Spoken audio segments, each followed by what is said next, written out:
Sí, yo sabía que ahí no era. Pero yo sentía ese sitio mi hogar. Yo sentía que esa persona me lo podía dar todo. Yo sabía que ahí no era. Me dolía, pero era un dolor sabroso. Porque hoy me podía decir, no, que apestas a patas. Pero al rato me podría decir, no te preocupes, yo te echo talco.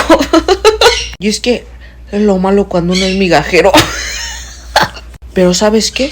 No me arrepiento. Es más, si me dice, pídeme perdón y regresa, yo le pido perdón. Así de pinche estúpido.